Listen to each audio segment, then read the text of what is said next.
We're back for part 3 of the 95 Chevy Blazer with the 4.3 liter engine, the 4L60E transmission. So we did the CPI fuel injection system up here. That's all good to go. Remember from the last video, part 2, all the fuel trims are good to go. They're correcting themselves. But it seems like the vehicle doesn't have a lot of power, right? I believe the cats are plugged. Why? When all that raw fuel goes down to the cats, catalytic converters, it adds to it, and then it's basically melting itself down. I personally believe the cats are plugged. So if you look down here, we got one of the spark plugs out. We got your compression checker line in here. I took the Schrader valve out of the end of the line, and if you follow this line up, this wire, this little box right here I made, it's a pressure transducer. That's all it is. A little 5-volt reference box with a pressure transducer right here. You can buy these, but they're like anywhere from $400 to $1,000. You can make this and buy all these parts for like, I don't know, 60, 70 bucks, if even that. So I got all that hooked up. If you come over here to my oscilloscope, I have channel A hooked up, and in here I got it on, I'll hit start here. Go to 1 second division.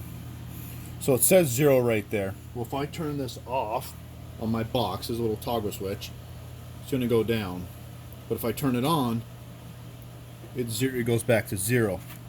Why? Because a half a volt is 0 psi, right? This chart, I put this chart and made an logarithm in the scan tool, in the oscilloscope, so we can read psi, which is right here. My cylinder probe I have checked. You can make your, it's y equals mx plus b is the equation to graph all this. So what I'm going to do now is we're going to start the vehicle and do some cylinder in pressure checks. We should not have more than 2 psi at 3,000 RPMs of back pressure. So you got the vehicle running, it's at idle. Obviously, you're gonna have a misfire because we're reading that one cylinder. But you can see my compression humps here, but I'm gonna get a different time-based scale, and it's a little too much. So right there, I'm on 100 milliseconds of division time scale, and it's reading across there. So I'm gonna freeze that right there. I'm gonna go shut off the vehicle so you can hear me easier.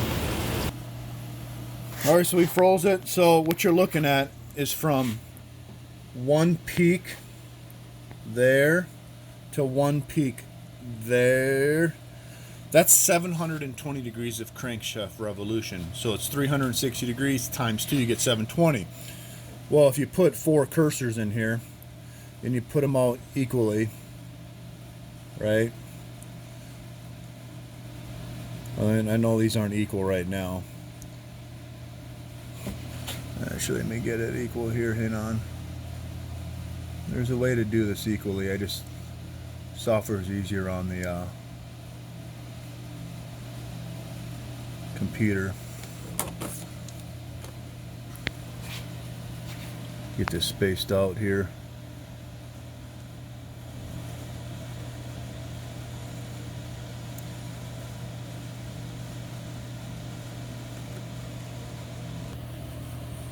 Alrighty, so I got 4 cursors in here.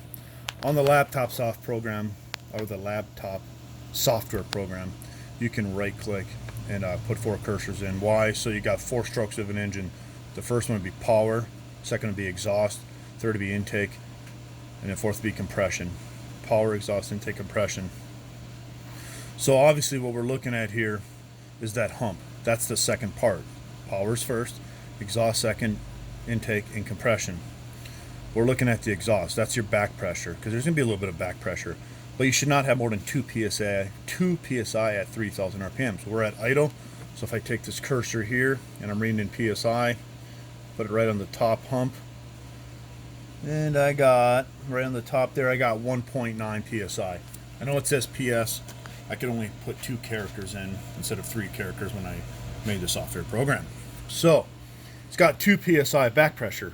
Well, that's at idle. That's way too much, right? Ideally, I like to see 0 at idle. It's already got too much back pressure, which tells me the cat's plugged. So now what we're going to do now is we're going to start it, rev it to 3,000 RPMs, and do the same check and see where we're at there.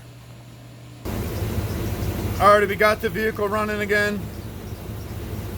He's going to rev it to 3,000 RPMs and hold it there. Go ahead.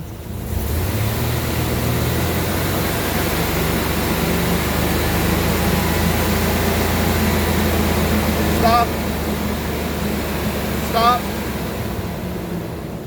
We're going to freeze this. Go ahead and turn the vehicle off. So now if you look, when we revved it up, I froze it there. If I back up, that's just interference, those lines there. But we got they're a lot closer together. Why? Well, because faster RPMs, obviously. So I'm going to zoom in here. Be a little pixelated. But obviously what we're looking for is that hump right there, because that's our peak to peak there. Or not peak to peak, it's our compression from 720 degrees of crankshaft revolution. Put that cursor on top of the exhaust one. And he's got 10.6 psi on that one, 11.4 on that one, 11.4 psi of back pressure. That is way too much back pressure. It should be no more than 2 psi at 3,000 RPMs. Let's check another one here.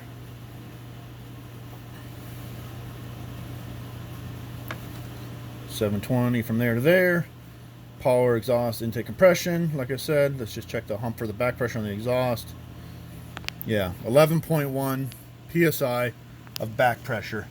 Should be no more than 2 psi. So this catalytic converter is absolutely plugged up. It needs to be changed because obviously that heat will go back into the engine and the heads and cause more issues. I've seen him burn valves out and everything. That's why he's having a drivability issue, just weak on power. It can't breathe basically. So we need to do that. Replace the cap. Alright, so like I said, it needs a new cap. We had the PSI program in here, but you can make this chart. I actually got this chart, and that's how I plotted everything in here. But a half a volt to 0 psi, 0.6 to 7. So if you could use regular voltage to figure it out, because it's a 0 to 5 volt reference, and it's a 300 psi transducer. Problem is, I made the program that way I don't have this issue of, well, if it's between 0.5 and 0.6, I mean, that's 7 psi. So what is 0.2? You'd have to plot it on Excel or a graph, right? Well, I did one at 3,000 RPMs here. Look, we're at 645 millivolts, right? At 3,000.